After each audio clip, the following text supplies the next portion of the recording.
Aita for telling my sister you were selfish and canceling her engagement dinner at my place. I didn't mean to say it out loud. The words just fell out of my mouth like a stone dropped into a quiet pond, and the ripple that followed felt like it would never stop.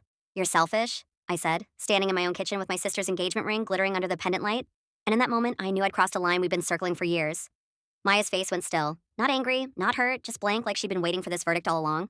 She didn't cry. She didn't yell. She just smoothed the front of her cream-colored sweater, the one she'd worn specifically because she knew I'd be taking photos for her Instagram, and said, "Fine, cancel the dinner then. See if anyone even shows up to your place anyway." Then she walked out, and I stood there listening to her heels click down my apartment hallway until the front door clicked shut.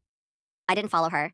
I just stood there with my hands on the granite countertop I'd saved 3 years to afford, breathing in the smell of the rosemary chicken I'd already started prepping for 20 people, and wondered how we'd gotten here. Maya and I are 18 months apart, close enough in age to share clothes growing up, but far enough to never truly be friends. Our childhood was all shared bedrooms and hand-me-downs and my mother's constant refrain of, "Be nice to your sister. She's all you'll have when we're gone." We believed her. For a long time, I thought Maya was my person, and we had a language of inside jokes and silent understandings. She'd know I was anxious before I did. I could tell when she was lying by, the way she'd tuck her hair behind her left ear instead of her right. But somewhere around college, the current shifted. She went to NYU on a partial scholarship while I stayed home for community college to help Mom with Dad's medical bills after his Parkinson's diagnosis. I told myself it was temporary, that I'd transfer later, but later never came. Maya graduated, got a marketing job at a startup that paid in exposure and kombucha, and started dating Leo, a finance guy with a trust fund and a jawline that looked photoshopped even in real life. I got my associate's degree, found a job as a paralegal at a small firm, and moved into this one-bedroom apartment in a neighborhood that was up and coming when I signed the lease but had since become painfully gentrified. I loved my apartment. It was the first place that felt entirely mine. No roommates, no family obligations, just quiet mornings with coffee on my fire escape watching the city wake up. I'd painted the walls a soft sage green after reading an article about calming colors reducing anxiety. I'd hung shelves with brackets I'd spray painted gold myself. It wasn't much, but it was mine. When Maya called 3 weeks ago to say Leo had proposed on a rooftop in Brooklyn with a ring that probably cost more than my car, I felt genuinely happy for her. I cried when she sent the blurry photo of her hand against the Manhattan skyline. "You have to host the engagement dinner," she'd said, on her voice breathless with champagne and excitement. "Your place is so cute and intimate. Mom and Dad will be there. Leo's parents are flying in from Chicago, and I want it to feel personal, not some sterile restaurant." I hesitated. My apartment sleeps one comfortably. 20 people would mean bodies pressed against every surface, shoes piled by the door, strangers touching my books and my plants. But it was Maya, my sister. And she'd been there for me during the worst of Dad's decline, sitting with me in hospital waiting rooms when I couldn't stop shaking. So I said yes. Of course, yes. I started planning immediately, menu testing, rearranging furniture to maximize floor space, even buying a new set of cloth napkins in a dusty rose color that matched nothing I owned but felt celebratory.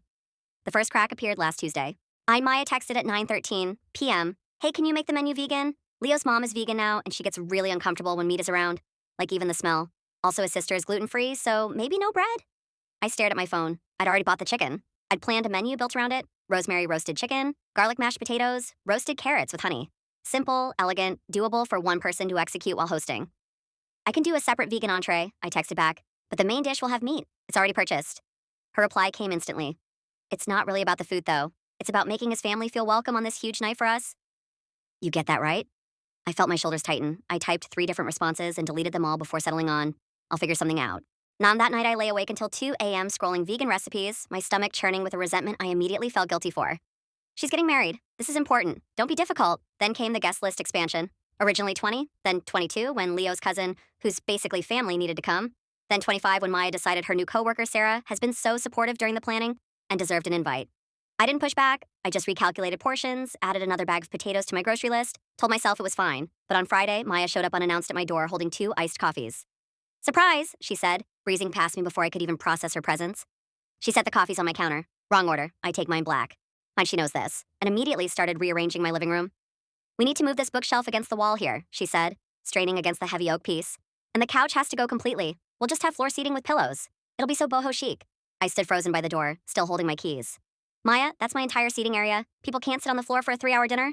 She waved a hand without looking at me.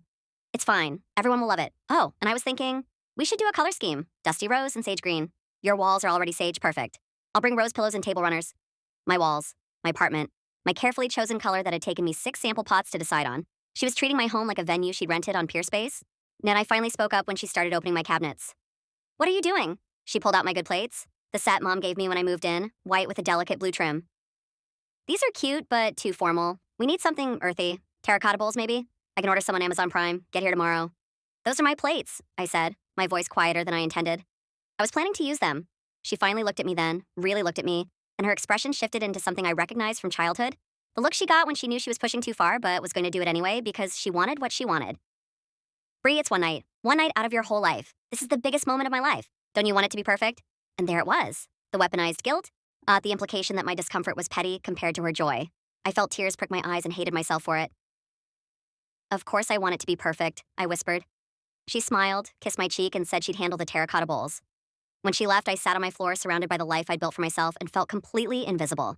The real breaking point came yesterday morning. I was at work, reviewing deposition transcripts, when my phone buzzed with a FaceTime call from Maya. I let it go to voicemail, firm policy during billable hours. But she called back immediately. And again. On the third ring, I stepped into the hallway and answered. What's wrong? I asked, already bracing. Her face filled the screen, flushed and excited. Okay, don't freak out, but Leo's boss has to come. Like, it's career-defining for him.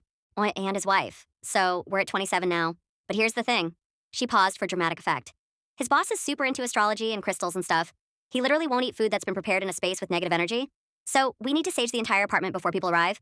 And maybe get a salt lamp? I can bring one. I felt the world tilt slightly. 27 people in my 650 square foot apartment. Strangers burning sage in my space because some finance bro thought my home might have negative energy. I thought about the anxiety attacks I'd had last winter. How I'd sat right where I was standing and practiced breathing exercises until my hands stopped shaking. How this apartment had been my sanctuary through all of it. How Maya had been there for exactly one of those attacks. Had brought me tea and sat quietly until I could speak again. I remembered that. I held on to it like a lifeline. Maya, I said, my voice surprisingly steady. I can't do 27 people. I can't do the sage thing. This is my home. For a second, her face softened.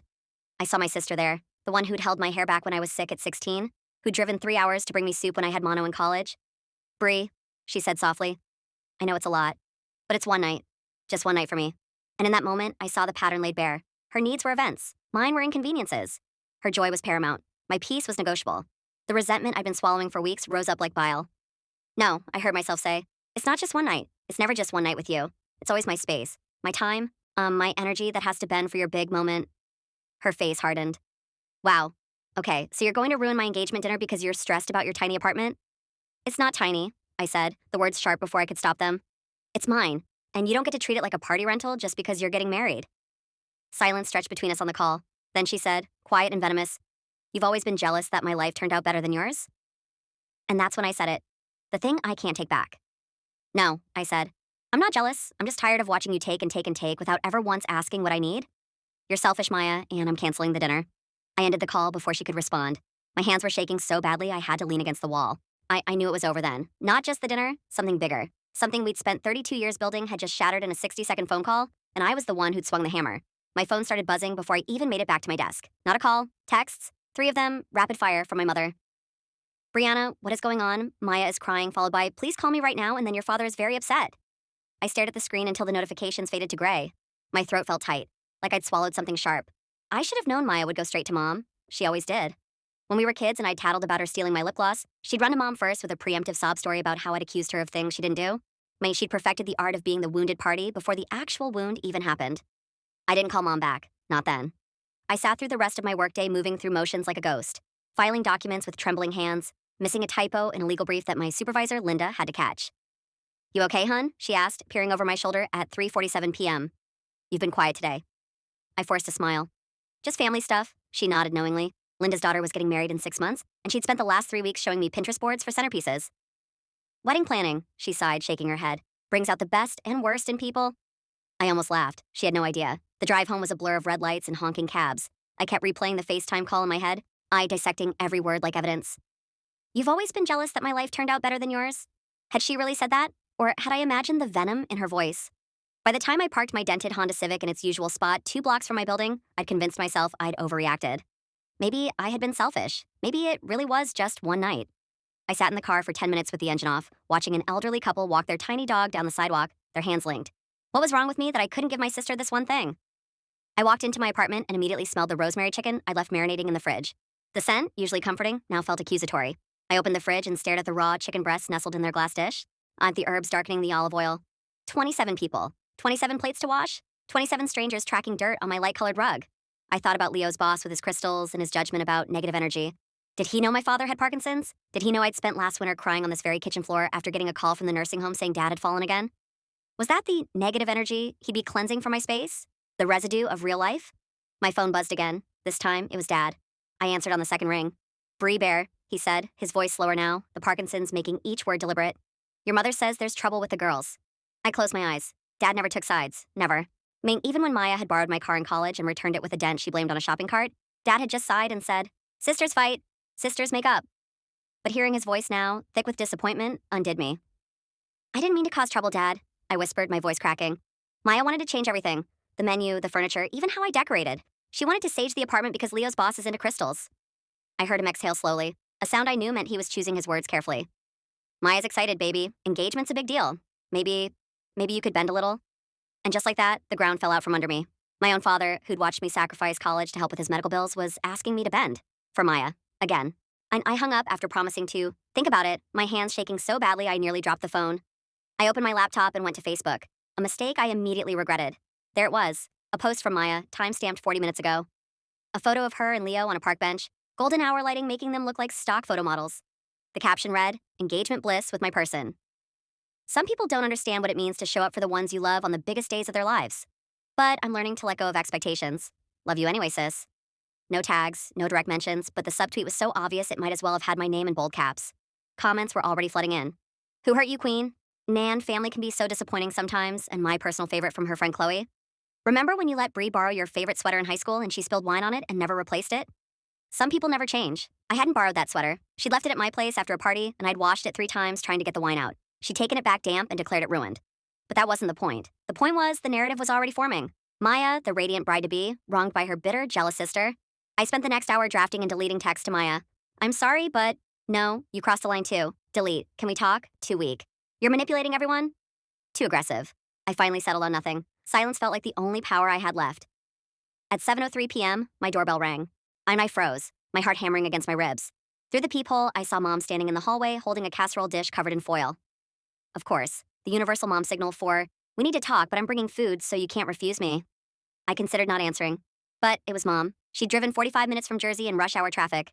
She'd made my favorite, broccoli rice casserole from the church cookbook she'd had since the 80s. I opened the door. She didn't hug me. That was the first sign this wasn't a comfort visit.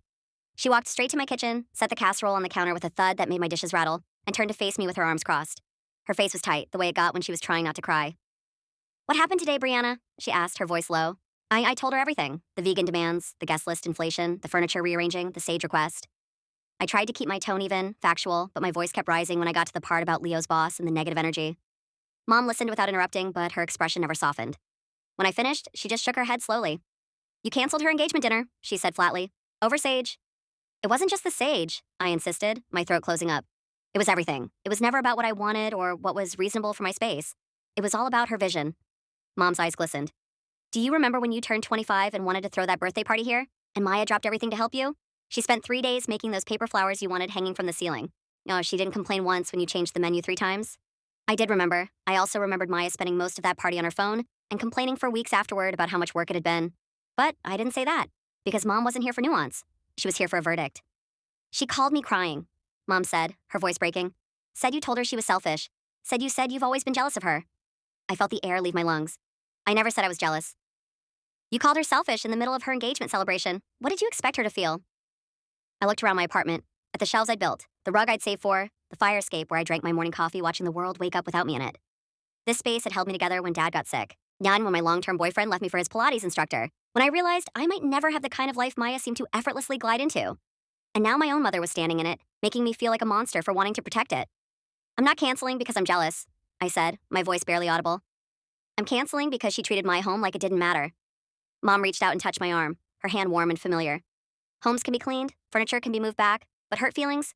Those stick around, Brie. Maya's your sister. She's all you'll have when we're gone. She used the exact phrase from our childhood, the one that had bound us together for 32 years. And in that moment, I realized the terrible truth. My mother wasn't choosing Maya over me. She was choosing the idea of us, 2 sisters who put each other first, over the messy reality of who we'd become. And I didn't know which was worse. After she left, taking the untouched casserole with her, you don't seem hungry? I sat on my floor in the dark. My phone lit up with a text from an unknown number. I almost didn't open it, but I did. It was Leo. Hey, Brie, it's Leo. Maya's really upset. I know she can be a lot sometimes, but this engagement means everything to her. Could you just apologize? Even if you don't mean it? She'll get over it if you just say you're sorry. I stared at the screen until the words blurred. He wasn't asking me to make amends. He was asking me to perform remorse, to play my part in restoring the narrative so his fiancé could stop crying and his boss could attend a dinner in a properly saged apartment.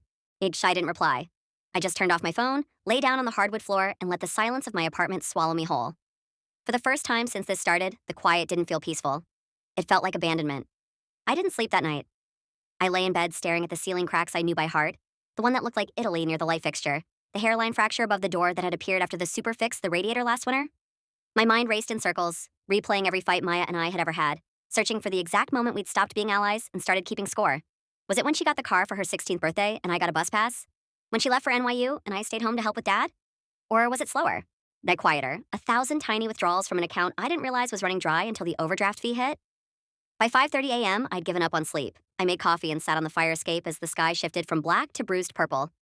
My phone, still off since last night, felt heavy in my pocket like a stone I was carrying. When I finally powered it on at 6:17 a.m., the screen lit up with a violence that made me flinch. 32 notifications. 28 were from our family group chat, which I'd muted months ago after it devolved into a stream of forwarded chain emails and passive-aggressive birthday reminders. I opened it anyway. Maya, 8:42 p.m. Well, I guess we know where we stand. Some people would rather be alone in their perfect little apartment than celebrate love. Mom, 8:43 p.m. Girls, please, let's not do this here. Aunt Carol, 8:45 p.m. Brianna, honey, is everything okay? Your mother called me worried Maya, 8:47 p.m. She called me selfish and canceled my engagement dinner. But sure, let's not do this here. Cousin Jess, 8:50 p.m. OMG, no way. Uncle Frank, 8:52 p.m. That's not like Bri Maya, 8:53 p.m. People change when they're bitter about their own lives. And on until 11:18 p.m. when Mom posted a single crying emoji and the thread went quiet. I scrolled back up, my stomach twisting with each message. Aunt Carol had texted me separately at 9:02 p.m. Sweetie, whatever happened, family is family, and I hadn't replied. I'd been lying on my floor feeling sorry for myself while my entire extended family formed a narrative without me. That was the real injury. Not that they believed Maya, but that they believed her so completely, so quickly, without even asking for my side. I got dressed in autopilot, black slacks, white blouse, the uniform of a paralegal who doesn't want to be noticed. At work, Linda took one look at my face and said, "Conference room, 5 minutes." When I walked in, she'd already closed the door and set a travel mug of coffee in front of my usual seat. "Bad family stuff?" she asked, not unkindly. I nodded, unable to speak. "My sister and I didn't talk for 2 years after she told my daughter she couldn't be a flower girl because she wasn't photogenic enough," Linda said, stirring creamer into her own mug. Turns out the real issue was that my sister was drowning in debt and couldn't afford the dress she'd promised to buy. She took it out on a 7-year-old. She looked at me evenly. People act out sideways when they're hurting. Doesn't make it okay, but it's rarely just about what it seems to be about. I wanted to tell her everything, the sage, the terracotta bowls, the 27 strangers, but the words stuck in my throat. How do you explain that your sister's engagement had become a referendum on your entire life? At 10:03 a.m., my desk phone rang. Unknown number. I almost didn't answer, but habit won out. "Brianna speaking." A woman's voice, crisp and unfamiliar. "Is this Brianna Miller, sister of Maya Miller?" My pulse spiked. "Who's asking?" "This is Eleanor Shaw, Leo's mother." I went cold. Leo's mother, the vegan one who couldn't tolerate the smell of meat, the one whose comfort had necessitated rewriting my entire menu? Yes, I managed. "Mrs. Shaw." "Please, call me Eleanor." A pause. I could hear faint clinking in the background. China, maybe. She was probably sitting in some sun-drenched kitchen in Chicago, drinking tea from a proper cup while I sat at my laminate desk in a cubicle that smelled faintly of burnt popcorn. "I wanted to reach out directly," she said, her tone carefully neutral. "Maya's very upset, and I understand you've had concerns about hosting the dinner." I waited, not trusting myself to speak. "Leo mentioned something about space concerns and dietary accommodations." "Among other things," I said carefully. "I appreciate you calling, Eleanor, but this is really between me and my sister." Another pause, longer this time. "Brianna," she said, and her voice softened almost imperceptibly. "I've been married 32 years. I've seen how these things go. When women and families fight over weddings, it's rarely about the wedding." I didn't respond. Outside my cubicle, Mark from accounting laughed loudly at something on his screen. The ordinary sounds of an ordinary Tuesday. "Maya's a lovely girl," Eleanor continued, "but she's young. This engagement, it's moved very fast. Leo's father and I have concerns she's not fully considering what marriage requires. Compromise, patience, putting someone else's needs before your own sometimes." My throat tightened. Was she actually taking my side, or was this a setup? "I'm not saying you were right to cancel the dinner," she added quickly, as if reading my thoughts. "But I am saying, perhaps there's more happening here than either of you realizes." She gave me her personal cell number. "In case you want to talk without the family noise," and hung up before I could formulate a response. I sat there for 10 minutes staring at the number on my notepad. Eleanor Shaw, Leo's mother, the woman whose dietary restrictions had started this whole cascade. And yet she was the first person who'd suggested Maya might not be the flawless victim in this story. I thought about what Linda had said. People act out sideways when they're hurting. What was Maya hurting about? The engagement had seemed sudden. They'd been dating 14 months. They'd met on a dating app. Leo was nice enough when I'd met him twice. Polite, handsome, asked about my job. But there was a distance to him, like he was playing the role of fiancé rather than living it. And Maya, she'd been different since the proposal. More brittle, more demanding. Like she was trying to build a fortress of perfection around something fragile. One at lunch, I walked to the park down the street and sat on a bench watching pigeons fight over a discarded pretzel. I pulled out my phone and scrolled through old photos of Maya and me, beach vacations, birthday parties, her graduation where I'd stood in the back row clapping with mom and dad. We looked happy. We looked like sisters. When had that stopped being true? I opened my text and stared at our last real conversation from 3 weeks ago, before the engagement. Maya, you free to talk? Need advice about work stuff? Me. Always. Call me. Maya. Later. Love you. We'd never had that call. The proposal happened 2 days later, and everything shifted. My phone buzzed. A text from Jess, my cousin who'd commented in the family group chat. Hey, I know things are weird, but mom's really worried about you. Call her? I typed. I'm okay and deleted it. Untyped it's complicated and deleted that too. Finally, I will. Soon. Jess replied instantly. She says Maya's talking about moving the dinner to their place, but Leo's apartment is a studio. Like, it's not happening. She's really upset. I didn't respond. Let her be upset. The thought felt ugly as soon as it formed, and I shoved it down. But it was there, a dark, shameful flicker of satisfaction that her perfect engagement dinner was crumbling without my apartment as its foundation. Back at my desk, I found an email waiting from HR mandatory team building workshop this Friday, 2 to 4 p.m. Attendance required. I groaned aloud. The last thing I needed was forced fun with coworkers who'd probably seen my family drama play out on social media. As I clicked to decline, medical appointment, vague enough to be believable, another email popped up. And this one from an address I didn't recognize, maya.miller.personal@gmail.com. My breath caught. Maya had a separate email she only used for important things. Tax documents, lease renewals, the occasional deeply personal letter she couldn't bring herself to say aloud. I opened it. Bree, I'm writing this because I can't say it out loud and I know you won't answer my calls. I'm scared. Leo's parents don't like me, his mother especially. She asked me 3 times at dinner last week if I was planning to continue working after the wedding, like it was a test I was failing. Leo says I'm imagining things, but I'm not. They think I'm not good enough for him. And maybe I'm not. But I love him. Or I think I do. Sometimes I wonder if I love the idea of him, the security, the life he represents, more than him. I need the engagement dinner was supposed to prove something. To them, to myself. That I belong in his world. That I can host and charm and be the kind of woman who makes terracotta bowls look intentional. I know I went too far with your apartment. I know I was trying to build a stage in your home because I didn't believe my own life was enough. But when you called me selfish, it felt true. And that's the scariest part. I don't know what to do. I don't know if I should marry him. I don't know if I even want the life I'm building. But I'm in too deep to back out now without looking like a fool. Please don't tell anyone I wrote this, especially Mom. She'd have a heart attack. I read it 3 times, then 4. My hands were shaking. This wasn't the Maya who'd weaponized guilt in our FaceTime call.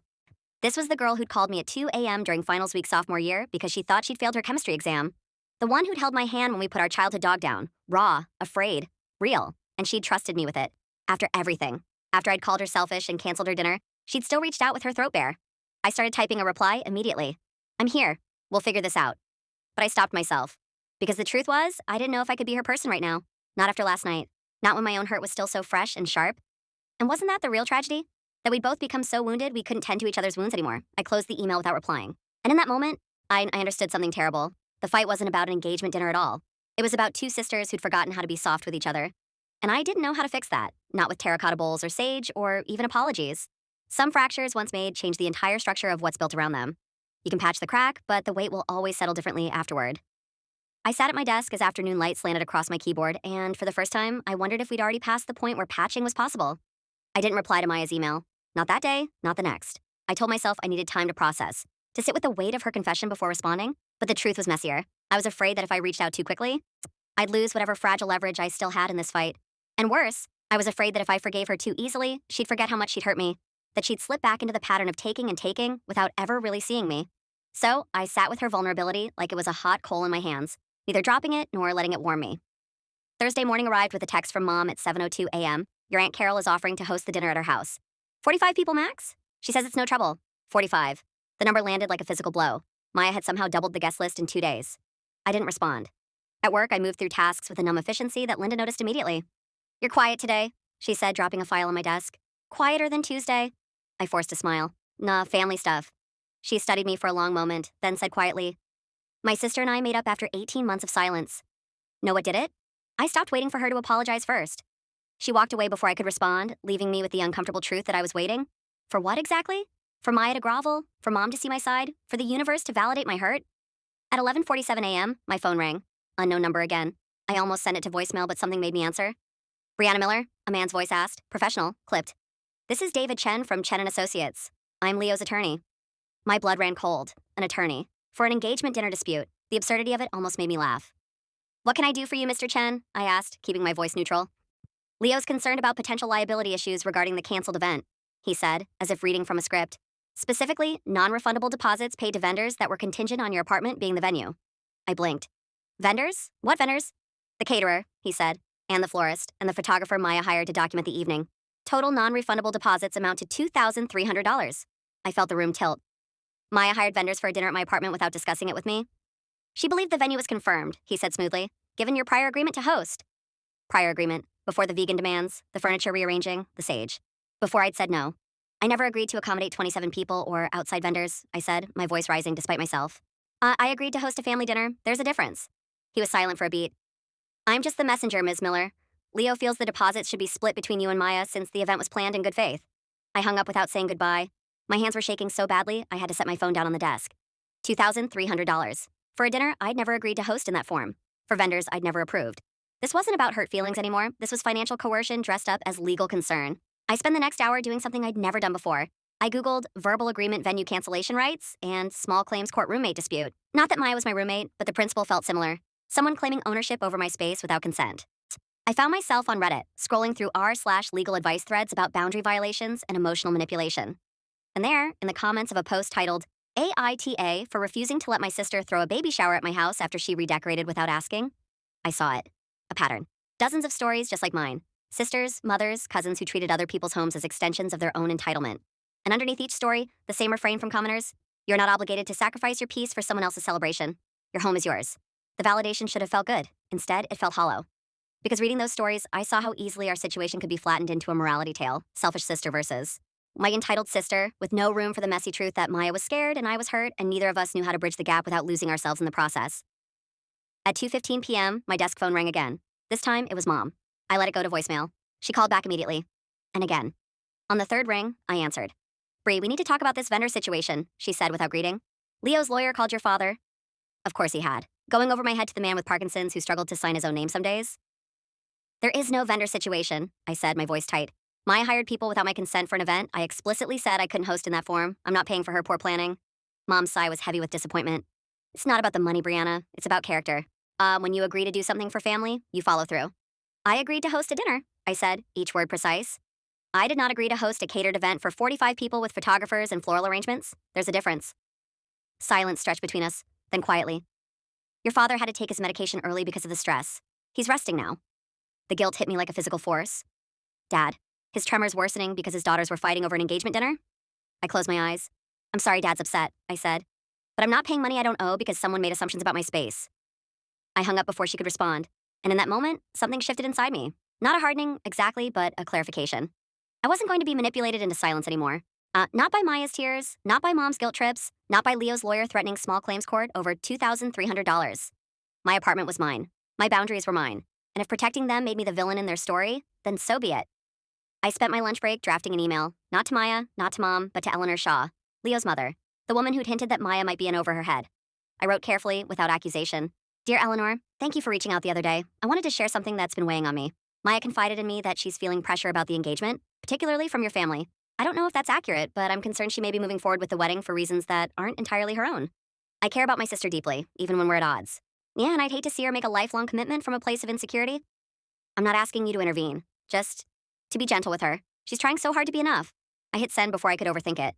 Then I turned off my phone notifications and spent the rest of the afternoon buried in deposition transcripts, the words blurring on the page. At 5:03 p.m., walking to my car, my phone buzzed with a call from an unknown Chicago number. I answered on instinct. Brianna? Eleanor's voice, warmer now, stripped of its earlier formality. Thank you for your email. I stopped walking, standing between a food truck and a bus stop as commuters flowed around me. I needed to hear that, she said quietly. Leo's father and I, we've been worried. Maya tries so hard to impress us. She ordered a 4-tier cake for our last dinner together because she overheard me mention liking lemon desserts. It was excessive, uncomfortable. We just wanted pasta.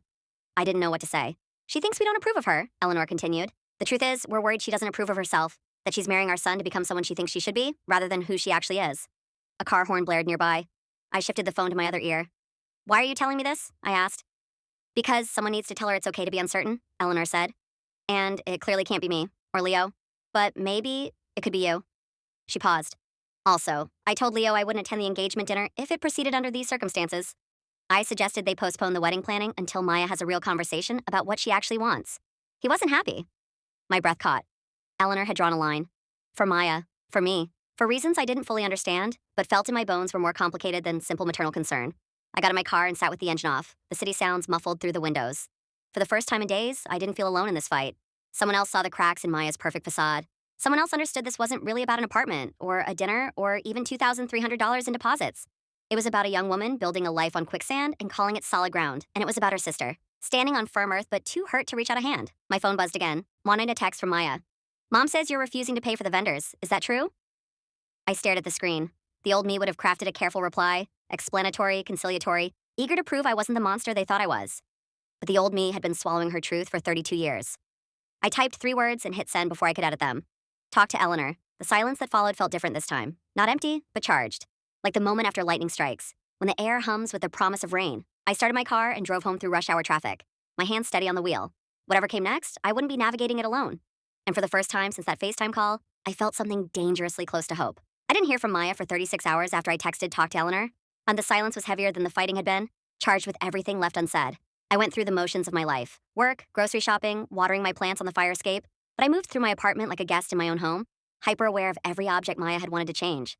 The bookshelf against the wall, the white plates with blue trim, the sage green walls I'd chosen to calm my anxiety. They weren't just decor anymore, they were evidence. Friday night at 8:14 p.m., my doorbell rang. I checked the peephole expecting Mom with another casserole or a process server with papers about the $2,300. But it was Maya, alone. No Leo, no performative tears. She stood in the hallway wearing jeans and a faded band t-shirt I'd given her 5 years ago, the National, from a concert we'd seen together before Dad got sick. When her hair was pulled back in a messy bun. No makeup. She looked exhausted. Human. I opened the door but didn't step aside. She didn't try to enter. Just stood there, hands shoved in her pockets, shoulders hunched like she was bracing for impact. Eleanor called me, she said. Her voice was raw. She said you emailed her, that you told her I was scared. I didn't respond. Let her sit with the discomfort she'd spent a lifetime avoiding. She also said she told Leo she wouldn't come to the wedding if I didn't get my head on straight first. A shaky breath. He didn't take it well. We had a fight, a real one. Not the kind where I cry and he buys me flowers after. She looked down at her shoes. Scuffed Converse, not the heels she'd worn when she'd last stood in this hallway. He said I was unstable, that I needed to work on myself before we could set a date. She finally met my eyes. And you know what? He's not wrong. The admission hung between us, fragile as glass. I wanted to soften, to pull her into a hug and say it would be okay. But something in me held firm. Why did you really want the dinner here, Maya? I asked quietly. Be honest, not the Instagram version, the real reason. She flinched, looked away, looked back. Because your life looks settled, she whispered.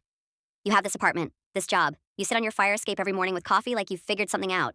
And I'm 32, and I don't know if I love my fiancé or just the idea of his 401k. I don't know if I want kids or if I'm just terrified of being left behind when all our friends start having them. I don't know anything except that I'm supposed to be happy right now, and I'm not. A tear escaped, but she didn't wipe it away.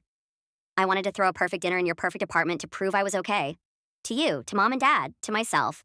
And when you said no, it felt like you were saying I wasn't allowed to pretend anymore. I stepped back from the doorframe. Just an inch, an invitation. She hesitated, then walked inside. Didn't head for the couch like she owned the place. Just stood near the kitchen island, running her fingers over the granite countertop where I'd stood when I'd called her selfish.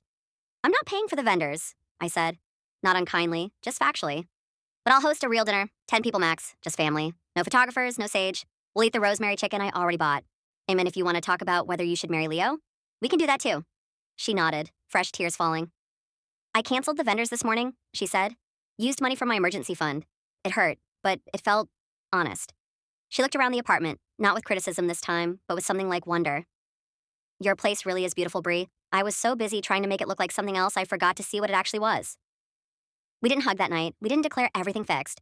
But we sat at my small dining table, the one she'd wanted to replace with floor pillows, and ate cold takeout dumplings because neither of us had the energy to cook.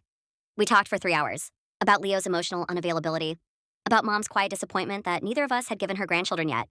Now about how Dad's illness had fractured us in ways we'd never named. She admitted she'd felt abandoned when I stayed home for community college while she went to NYU.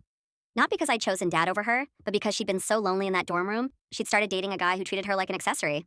I admitted I'd resented her success, not because I wanted her life, but because watching her move forward while I stayed still made me feel invisible. We weren't villains in each other's stories. We were just 2 scared women who'd stopped knowing how to ask for help. The next morning, Maya texted the family group chat.